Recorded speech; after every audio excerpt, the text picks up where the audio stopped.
Hello friends, this is me Dr. Deepa Rawat and we are going to discuss AIA PGET 2021 Organon Solutions in this video. यहाँ पर हम करीबन 13 से 14 questions Organon के discuss करने वाले हैं जो 2021 में आए थे एंड साथ साथ में डिटेल्ड एक्सप्लेनेशन भी होगी और उससे रिलेटेड और क्या क्या क्वेश्चंस बन सकते हैं वो भी हम इस वीडियो में समझेंगे। इससे पहले कि मैं वीडियो में आगे चलूँ, मैं चाहती हूँ कि आप जो है ज़्यादा से ज़्यादा इन वीडियोस को शेयर करें अपने फ्रेंड्स ग्रुप में, अपने कोलीग्स के साथ, ताकि वो भी जो ऑर्गेनन है उसको बहुत इजीली समझ सकें और उनका रिवीजन फॉर AIA PGET 2025 उनका प्रिपरेशन ऑर्गेनन के लिए इजी हो सके। और अगर आप मेरी वीडियो को देख रहे हैं और चैनल को अभी तक सब्सक्राइब नहीं किया है तो चैनल को भी सब्सक्राइब कर लीजिए, साथ साथ वीडियो को लाइक और शेयर ज़रूर कर दीजिएगा। तो चलते हैं हम पहले क्वेश्चन की तरफ।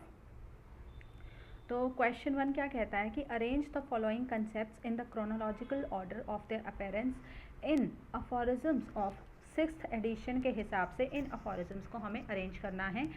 ये हमने 2024 के AIA PGET का जो क्वेश्चन पेपर हमने कर लिया है उसमें भी हमने इसी तरीके का एक क्वेश्चन देखा था जहाँ पर उन्होंने पूछा था कि क्रोनोलॉजिकल ऑर्डर में आप अफोरिज्म्स को लगाइए। तो यहाँ पे हम बात करते हैं। ओके, कॉजा ओकेजनलिस is aphorism number 7. Then alternate action of medicine is 115. Then homeopathic law of nature, ये तो हम सबको ही पता है, is 26. highest ideal of cure, ये भी हम सबको पता है, 2. तो इस क्वेश्चन को अगर मैं एक स्टूडेंट जो AIA PGET देने बैठा है या तैयारी कर रहा है उसके हिसाब से देखूँ तो कॉजा ओकेजनलिस मुझे पता था, हाईएस्ट आइडियल ऑफ क्योर मुझे पता था। मान लीजिए ये दोनों आपको नहीं पता थे लेकिन हाईएस्ट आइडियल ऑफ क्योर आपको पता था, तो डी, तो ये वाला तो नहीं हो सकता, हमें इसको एलिमिनेट करना है। दूसरा, हमें डी के बाद ए आता है, ए आएगा, ये पता था, तो DACB, this is the right answer. हमें CB का नहीं पता कि सी का कौन सा अफोरिज्म है, या फिर हमें ये भी नहीं पता, चलो कि हमें highest homeopathic law of nature भी नहीं पता, वैसे यूजुअली पता होता है लोगों को, नहीं पता तो भी इनसे हम क्वेश्चन जो है निकाल सकते हैं। ये बहुत इजी क्वेश्चन था। दूसरे क्वेश्चन की तरफ चलते हैं। Given below there are 2 statements, एक असर्शन है एक रीज़न है, तो देखते हैं। A slight alteration in the diet and regimen is sufficient to dispel an indisposition. ठीक है, कि थोड़ा सा हम डाइट एंड रेजिमेन में ऑल्टर करेंगे तो क्या होएगा, हमें इंडिस्पोजिशन डिस्पेल हम कर सकते हैं। Second, indisposition is not a fully developed disease. अगर किसी ने थोड़ा अच्छे से ऑर्गन की स्टडी करी है, ऑर्गन के बारे में पता है, तो कुछ कॉमन टर्मिनोलॉजीज़ हमें पता होती हैं, जैसे इडियोसिंक्रेसी क्या होता है वो हमें पता होती है, हमें होम्योपैथिक एग्रावेशन पता होती हैं कि ये हमें नहीं पता कि कौन सा अफोरिज्म में बात करिए, पर ये क्या है ये ज़रूर पता है। हमें 12 ऑब्जर्वेशंस पता होती हैं, ठीक है। उसी तरह से हमें इंडिस्पोजिशन भी पता होता है, इंडिस्पोजिशन भी हमें पता है। हमें ये नहीं पता, मान लीजिए कि कौन सा अफोरिज्म में इसकी बात करी हुई है, लेकिन हमें ये पता है कि it is not a fully developed disease, ठीक है। और ये slight alteration of diet and regimen ही काफ़ी है इसको करने के लिए। तो ये दोनों ही जो हैं वो ट्रू हैं, A and B are true and R is the correct explanation of A। क्योंकि ये फुल्ली डेवलप नहीं है इसलिए डाइट एंड रेजिमेन के थ्रू ही हम इसको चेंज कर सकते हैं, ठीक है। तो इसका एक्सप्लेनेशन भी मैंने यहाँ पे दे दिया है कि if a patient complains of 1 or more trivial symptoms that have been only observed a short time previously, the physician should not regard this as a fully developed disease but requires serious medical aid। Serious medical aid मतलब कि उसको बहुत ज़्यादा, मान लीजिए loose motions हो रहे हैं या वॉमिटिंग बहुत ज़्यादा हो रही है बहुत ज़्यादा खाना खाने के बाद, तो हम उसमें उसको डिहाइड्रेशन उसको हो गया तो हाइड्रेट उसको हमें करना चाहिए, तो सीरियस मेडिकल एड की ज़रूरत है। A slight alteration in the diet and regimen will also suffice to dispel the, इसके थोड़ा सा डाइट में चेंज करेंगे, रेजिमेन में चेंज करेंगे तो डेफिनेटली हम इंडिस्पोजिशन को ऑल्टर कर सकते हैं, ठीक है। तो ये पूरा हमने यहाँ पे एक्सप्लेन कर दिया। तो फर्स्ट स्टेटमेंट भी ट्रू है, सेकंड भी ट्रू है, और फर्स्ट की जो असर्शन की रीजनिंग भी करेक्ट है, तो A is the right option. So next question is question number 3। There are 2 statements given. First is Hahnemann recommended homeopathic medicines to be dissolved in water and given in proper small doses in sixth edition of Organ of Medicine. This is a repeat question of 2023 that I would say कि पहले 2021 में ये question आ चुका था और 2023 में यही same question repeat हुआ था. Homeopathic medicines administered in water is far more powerful than globules. Yes, it is. दोनों statements correct हैं. ये aphorism 272 में सिक्स एडिशन के 272 अफोरिज्म में दोनों स्टेटमेंट्स को बात करी गई है और दोनों स्टेटमेंट्स ट्रू हैं सिक्स्थ एडिशन. ओके, क्योंकि क्या होता है ना, जब हम मेडिसिन को वाटर में डिज़ोल्व करते हैं तो उसका जो सरफेस एरिया होता है वो बढ़ जाता है और उसका जो एब्जॉर्प्शन होता है हमारे टंग के थ्रू, हमारे नर्व्स के थ्रू, वो भी बढ़ जाता है rather than the dry globules. ठीक है, तो both the statements are correct. The first question is right. This is the explanation. Such a globule placed dry upon the tongue is one of the smallest doses for a moderate recent case of illness. Here, but few nerves are touched by this medicine. ठीक है, few nerves ही touch होंगी. अगर उसी similar globule को crush करा जाए some sugar of milk के साथ और डिज़ोल्व किया जाए in a good amount of water, good deal of water, and stir well before every administration will produce a far more powerful medicine for the use of several days. ठीक है, every dose no matter how minute touches on the contrary many nerves. इससे क्या होगा कि ज़्यादा से ज़्यादा nerves को जो है हमारी मेडिसिन टच कर पाएगी और इफ़ेक्ट जल्दी और अच्छा दे पाएगी. सो आगे चलते हैं क्वेश्चन नंबर 4 की तरफ. What is question 4? It is saying there are two statements. One is assertion, second is reason. Assertion क्या है? Kent's 11 observation demands change of medicine. Okay. Second is old symptoms are observed to reappear in Kent's 11 observation. तो अगर आपको observations याद होंगी ना, मैं एक काम करूँगी कि ऑब्जर्वेशंस का ना एक बारी निमोनिक के फॉर्म में ये पोस्ट कर दूँगी, क्योंकि ऑब्जर्वेशन से हर साल कोई ना कोई क्वेश्चन आता ही आता है और हमें एक्चुअली पता तो होती है लेकिन नंबर वाइज, लाइन वाइज हमें अफोरिज्म जो ऑब्जर्वेशंस होती हैं वो याद नहीं होती हैं. तो मैं एक छोटा सा वीडियो एक निमोनिक के फॉर्म में बना के इसको डालूँगी. तो 11th ऑब्जर्वेशन है व्हेन ओल्ड सिम्टम्स रीअपीयर. ठीक है, तब क्या होता है या तब हमें क्या करना चाहिए. तो डिमांड तो चेंज ऑफ मेडिसिन नहीं करनी चाहिए, क्योंकि अगर हेरिंग्स लॉ के हिसाब से हम चलें तो ओल्ड सिम्टम आ रहे हैं, this is a good sign.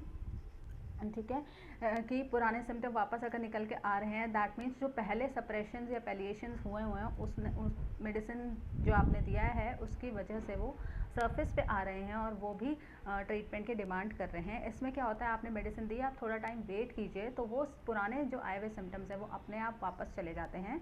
अगर नहीं जाते हैं तो आप सेम मेडिसिन को सेम पोटेंसी में एक बार रिपीट कर सकते हैं. 11th ऑब्जर्वेशन में ये भी बोला है कि हेरिंग्स लॉ के अकॉर्डिंग ही क्योर होता है. ऊपर से नीचे की तरफ जाता है क्योर, अंदर से बाहर की तरफ क्योर आना चाहिए. ठीक है, इस तरह की चीज़ें 11th अफोरिज्म में बोली हैं. तो फर्स्ट में चेंज द रेमेडी तो होता ही नहीं है, ये गलत है. सेकंड में बोला है रीअपेयर ऑफ द सिम्टम, ये सही है. तो A is false and R is true. ठीक है, एक बार 11th ऑब्जर्वेशन को हम पढ़ भी लेते हैं. क्या बोलते हैं doctor Kent? In 11th observation is when old symptoms are observed to reappear in proportion as old symptoms that have long been away return just in the proportion to disease is curable. ठीक है, तो पुराने symptoms वापस आ जाते हैं अगर disease हमारी curable है. They have only disappeared because now newer once have come up. अब डिसअपेयर क्यों हो गई थी? वो सप्रेस या पैलिएट हो गई थी या डिसिमिलर डिजीज़ आई जो उसने पीछे कर दिया, उसको दबा दिया. न्यू डिजीज़ आई तो वो डिजीज़ पहले वाली पीछे चली गई. It is quite a common thing for old symptoms to appear after aggravation has come and hence we see the symptoms disappearing in the reverse order of their coming. और reverse order of their coming, जो पहले आता है वो पहले जाता है, जो पहले आता है वो लास्ट में जाता है, जो लास्ट में आता है वो पहले जाता है. ठीक है, ये है हेरिंग्स लॉ. उस symptoms that are present subside and old symptoms keep coming up. Present symptoms subside हो जाते हैं और पुराने सिम्टम्स, कई बार ऐसा होता है पुराने सिम्टम्स वापस आते जाते हैं. Physician must know himself that the patient is on the road of recovery. आपको मेडिसिन चेंज नहीं करनी है, मेडिसिन को छेड़ना नहीं है. Patient is on a recovery mode. And it is well to say the patient that this is encouraging, उसको ये भी बताना है, उसको एनकरेज करना है that disease get well from above downwards etcetera. इस तरह से डिजीज़ आपकी जो है वो ठीक होने वाली है। और symptoms often come back go of without any change of medicine, कोई चेंज करने की ज़रूरत नहीं पड़ती, यूजुअली जो है वो इसी मेडिसिन से या कभी कभी रिपीट भी नहीं करना पड़ता चली जाती है। It indicates the medicine must be let alone, इसका मतलब ये है कि आप मेडिसिन को जैसे तैसा छोड़ दो, वो जैसा काम कर रही है उसको करने दो, उसको बीच में इंटरप्ट मत करो। If the old symptoms come back then repetition of the dose is often necessary, कभी कभी ऐसा होता है कि आप जो दवाई दे रहे हैं उसी को एक बार या 2 बार रिपीट कर दीजिए and this is enough for the case. Okay, so this was 11th observation. ये हमने कैंट फिलोसफी से उठाया है, lecture 35 prognosis and observing the action of the remedy. चलें आगे। Question number 5th is doctor and vital force was introduced in which edition of Organon of medicine. तो ये बहुत ईजी है कि कौन से अफोरिज्म में वाइटल फोर्स जो है वो इंक्लूड करी गई है। ठीक है, तो सबसे पहले 1 में देख लेते हैं, 2 में देख लेते हैं सेकेंड एडिशन में उन्होंने ऐड करा था प्रायोराई। ठीक है, एक ऐड ये करा था, सेकेंड एडिशन के ये चेंजेस थे। ठीक है, सेकेंड एडिशन चेंजेस, सबसे पहले आया था प्रायोराई, फिर उसके बाद टाइटल को चेंज कर दिया था ऑर्गेनन ऑफ हीलिंग आर्ट। ठीक है, Organon of rational art of healing, first edition में ये था। फिर सेकेंड एडिशन से इसका नाम कर दिया ऑर्गेनन ऑफ हीलिंग आर्ट। ठीक है, ये इसका नाम चेंज हुआ था, ये भी सेकेंड एडिशन से हुआ था। थर्ड क्या चीज़ हुई थी, ऑर्डेस अपेयर ऐड हुआ था। ठीक है, किसको रिप्लेस कर रहा था, सॉरी किसको रिप्लेस किया था, गैलेट की पोएम को, गैलेट पोएम वॉज रिप्लेस्ड। ठीक है, ये एक चेंज हुआ था। तो सेकेंड एडिशन में काफ़ी सारे चेंज हुए थे। एक चेंजेस में ये भी आया था कि फर्स्ट टाइम कंटेंट टेबल इसमें बना था, first time table of content added, इससे पहले टेबल ऑफ कंटेंट नहीं आया था। ठीक है, टेबल ऑफ कंटेंट मतलब जो भी चीज़ें उन्होंने ऑर्गेनन में बताई हैं उसको एक टेबल के थ्रू उन्होंने, जो पहले आप देखते होंगे ना ऑर्गेनन से पहले, जैसे आप किताब ऑर्गेनन की खोलेंगे उससे पहले ना थोड़े जिस्ट दे रखी है कि फॉरिज्म 1 में क्या है, 2 में क्या है, 3 में क्या है, इस तरह से टेबल ऑफ कंटेंट उन्होंने इंडेक्स टाइप का मान लीजिए आप वो। और next is it was an augmented edition. Augmented edition मतलब बड़ा एडिशन है ये। ठीक है, बड़ा एडिशन मतलब जो पहले जितने अफोरिज्म्स थे उससे इसमें अफोरिज्म ज़्यादा थे, लगभग 315 अफोरिज्म्स थे ओरिजिनली।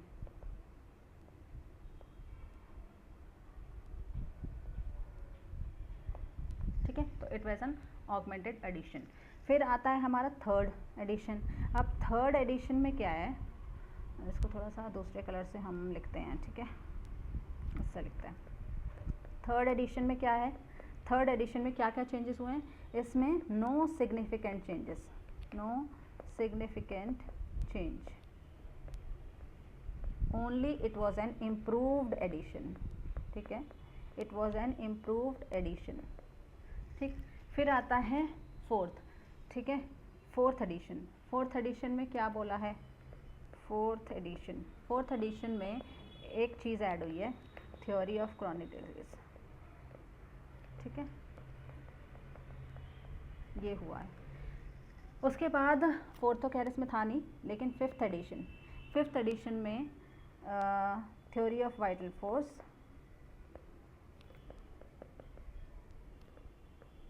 And drug dynamization. ठीक है, ये सारी चीज़ें फिफ्थ एडिशन में ऐड हुई हैं। सिक्स्थ में क्या हुआ है, सिक्स्थ में हमने देखा कि इसका टाइटल चेंज हो जाता है, ऑर्गेनॉन ऑफ मेडिसिन। सिक्स्थ में टाइटल चेंज होता था Organon of medicine.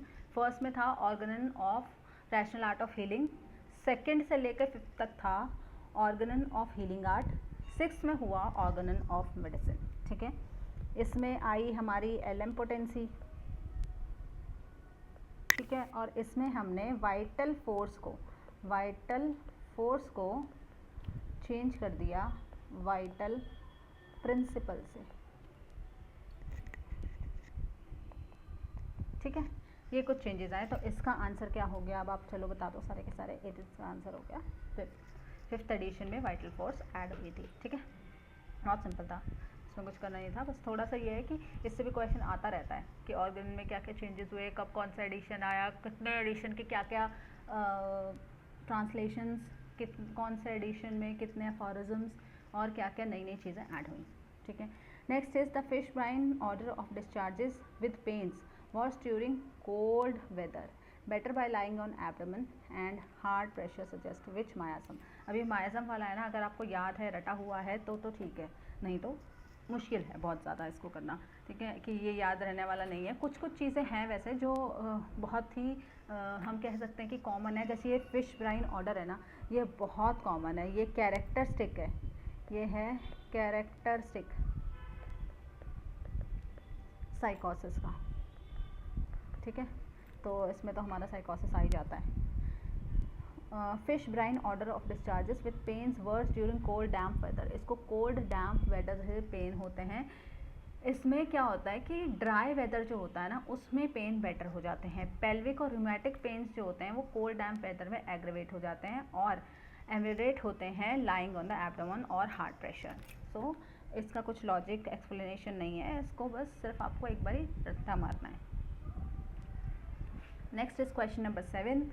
The peculiarity of homeopathic treatment of primary stage of miasm is that they require what kind of treatment?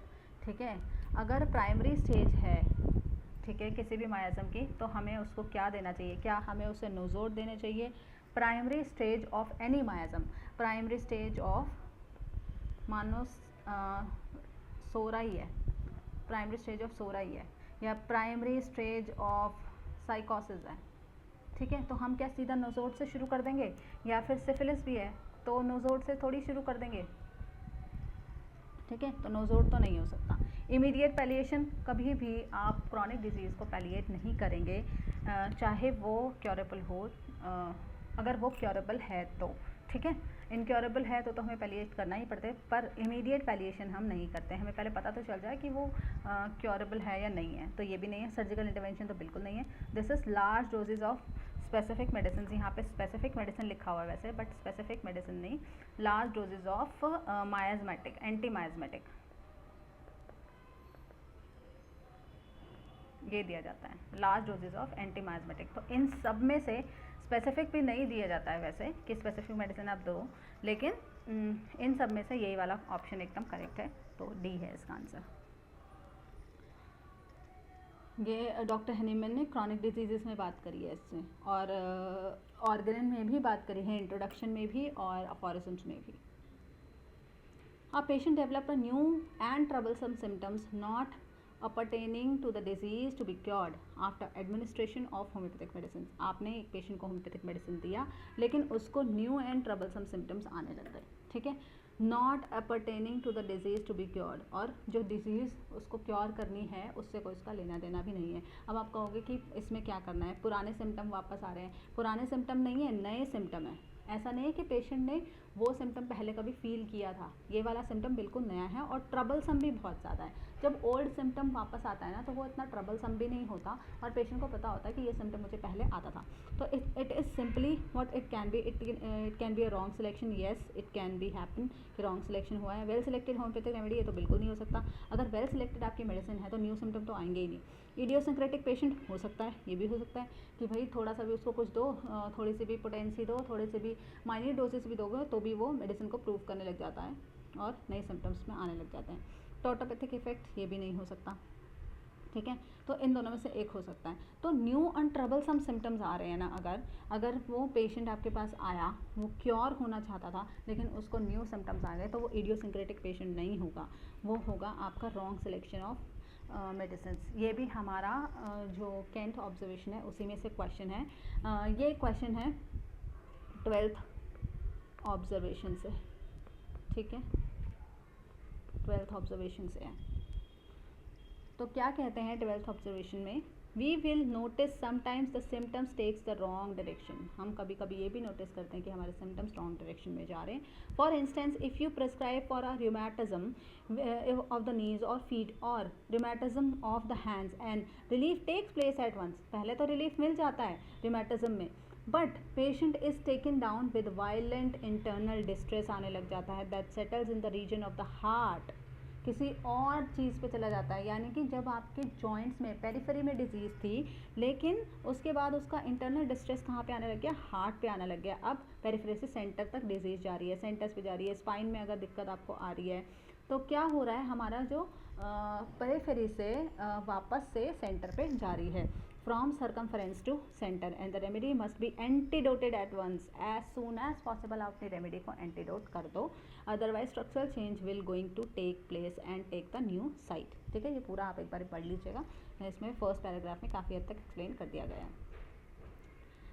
Next question is question number 9. यहाँ पे हमें match करना है, तो ये भी बहुत ईजी है. अगर किसी को पता है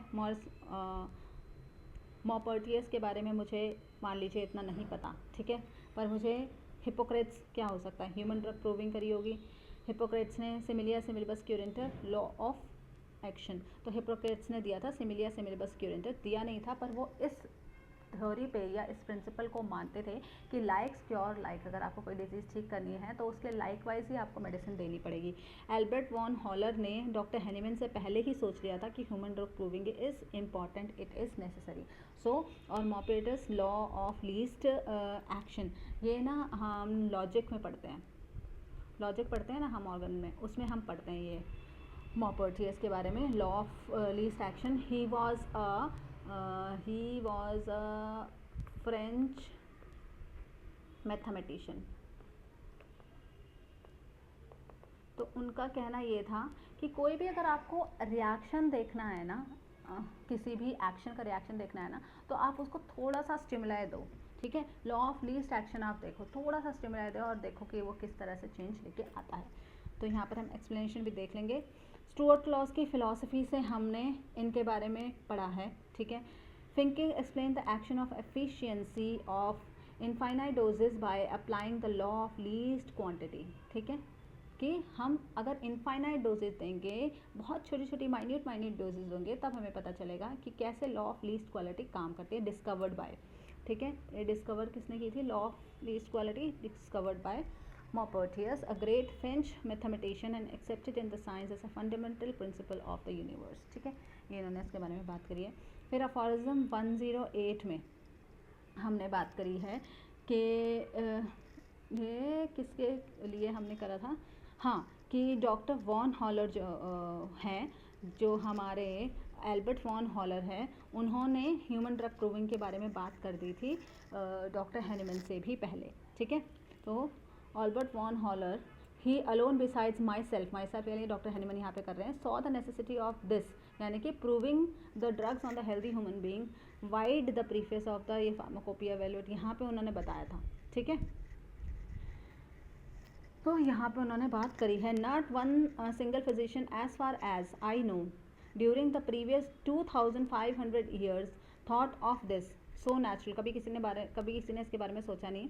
So absolutely necessary and only genuine mode of testing medicines क्या है, for their pure and peculiar effects अगर आपको चाहिए in deranging the health of the man in order to learn what morbid state each medicine is capable of curing, expect the great and immoral. ठीक है, वो doctor von हॉलर ने बता दिया था डॉक्टर हेनीमैन से भी पहले. Okay, next is fundamental law of palliation in homeopathic treatment of incurable disease. अगर हमें होम्योपैथिक ट्रीटमेंट देना है, इनक्योरेबल डिजीज़ को पैलिएट करना है, तो फंडामेंटल लॉ पैलिएशन के लिए क्या होना चाहिए. इट इज़ ऑब्वियसली हमारा लॉ ऑफ सिमिलर ही होना चाहिए. इक्वालिया इक्वालिबस क्वांटर ये नहीं, कॉन्ट्रारिया कॉन्ट्रारियस ये भी नहीं, वैक्सीनेशन भी नहीं. ठीक है, यहाँ पर जो है ना वो एच ए रॉबर्ट सर ने बात करी है इसके बारे में. उनका एक पूरा चैप्टर है एच ए रॉबर्ट सर का, the principle and art of cure by homoeopathy में.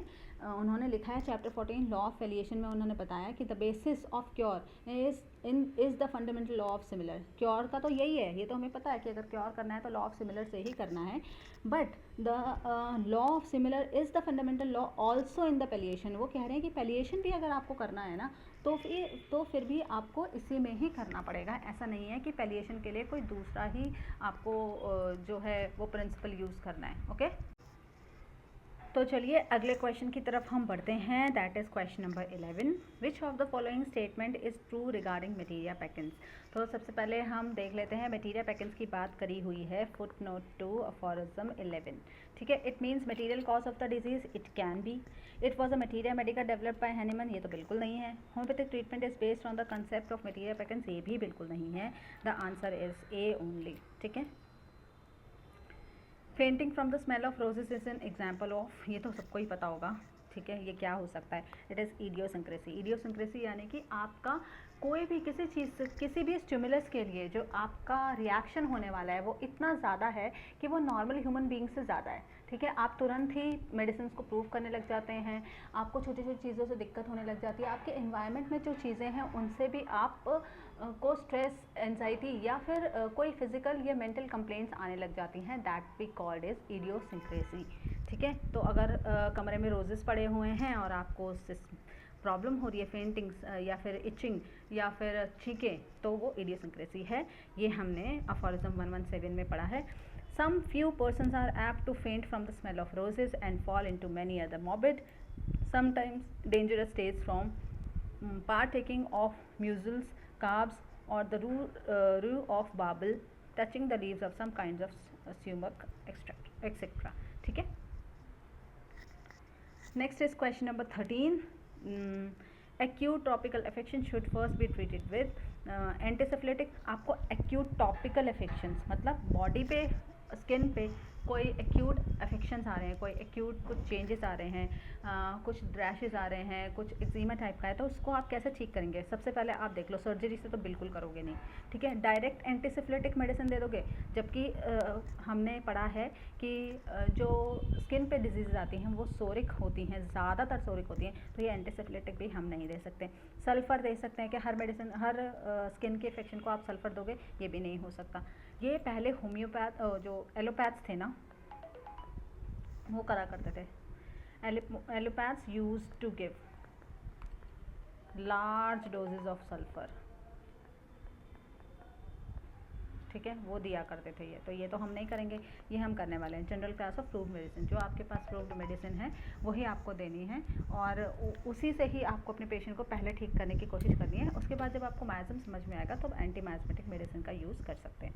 एक्यूट है तो ऑब्वियसली आप उसको सीधा मायज़मेटिक तो एंटी मायज़मेटिक तो नहीं देने वाले। According to Stuart Close second best remedy is, ये तो सबको ही पता होगा, सबको ही सेकेंड बेस्ट रेमेडी के नाम से उनका एक चैप्टर भी है उनकी फिलॉसफी में, that is sacrum lactis. SL is the second best remedy. क्योंकि कई बार पेशेंट हमारे पास आता है, वो बोलता है कि हमारे सिम्टम्स एग्रेवेट हो गए हैं या हमें दवाई चाहिए। आप जैसे मान लीजिए आप कम डोजेस देना चाहते हैं, मिनिमम डोजेस देना चाहते हैं, लेकिन 2-3 दिन आपने डोजेस दिए, उसके बाद पेशेंट क्या करेगा? उसके बाद वो कुछ तो खाने के लिए चाहिए ना, तो आप उसको मतलब समझाना पड़ेगा कि नहीं मेडिसिन नहीं दे सकते, तो वो आपको बेवकूफ़ कहेगा कि मेडिसिन नहीं दोगे तो ठीक कैसा होगा। इसीलिए उन्होंने कहा है कि SL is the best, second best remedy जो हम अपने ट्रीटमेंट के पास दे सकते हैं। फर्स्ट जो हमने प्रिस्क्राइब करी है वो, और सेकेंड हमें SL से फॉलो करना चाहिए उस ट्रीटमेंट को। ठीक है जी। अच्छा, ये बता देती हूँ, ये एक्यूट टॉपिकल अफेक्शन ये है ना, इसका अफोरिज्म मैं बताना भूल गई, 194 में दिया हुआ है इसका, 194 में। ओके, 194 में आप पढ़ सकते हैं जाके। अब एक क्वेश्चन है जो पिछली बार हमने डिस्कस नहीं किया था, रह गया था पिछले, ये है क्वेश्चन फ्रॉम 2024। ठीक है, AIA PGT 2024 से आया। Which one of the following does not belong to the chronic disease. अब बस मैं सीधे सीधा बता देती हूँ। वन साइडेड डिजीजेस, ये 173 में बताया हुआ है कि ये सोरिक ओरिजिन की होती हैं। ऑल्टरनेटेड डिजीजेस 232, ये भी सोरिक ओरिजिन की होती हैं। कभी कभी सिफिलिटिक मायज़म भी साथ में जुड़ा हुआ होता है। मेंटल एंड इमोशनल डिजीजेस तो हमें पता ही हैं, ये भी हमारी सोरिक ओरिजिन की होती हैं, जो हमें 210 और 230 के बीच में बताया है। तो बचता क्या है हमारा? इंडिस्पोजिशन। इसके बारे में अफोरिज्म 150 में बात करी गई है। इंडिस्पोजिशन है क्या कि कुछ व्हाट इज़ इंडिस्पोजिशन, है ना, इंडिस्पोजिशन। इंडिस्पोजिशन क्या है, वन और फ्यू ट्राइवियल सिम्टम्स। ट्राइवियल मतलब बहुत ज़्यादा इनको कोई दिक्कत नहीं है, बहुत ये नहीं है कि बहुत परेशान हो रहा है पेशेंट, हाँ थोड़ा दिक्कत हो रही है, लेकिन कुछ एक दो ही सिम्टम हैं। ट्राइवियल सिम्टम कैसे आते हैं, आते कैसे हैं, few changes in diet and regiment, कुछ आपने खाने पीने में इधर उधर कर दिया है तब। थर्ड क्या है इनका, नॉट फुल्ली डेवलप्ड डिजीज़, कोई फुल्ली डेवलप्ड डिजीज़ ये नहीं है, ठीक है। तो ये तीन चीज़ें हैं। तो ये हमारी जो हमारी डिजीज़ ही नहीं है तो ये क्रॉनिक डिजीज़ कैसे हो सकती है, ठीक है। तो इसकी एक्सप्लेनेशन हमने दे दी है 232, 150, 238। सॉरी ये दो बार हो गया ना हमारा, इसको हम डिलीट कर देते हैं, कट, ओके। बाकी अफर्जन तो मैंने आपको बता ही दिए हैं, वहाँ जाके आप पढ़ सकते हो। So I think this is it for today. This was the last question, ये भी हमारे 2024 से था।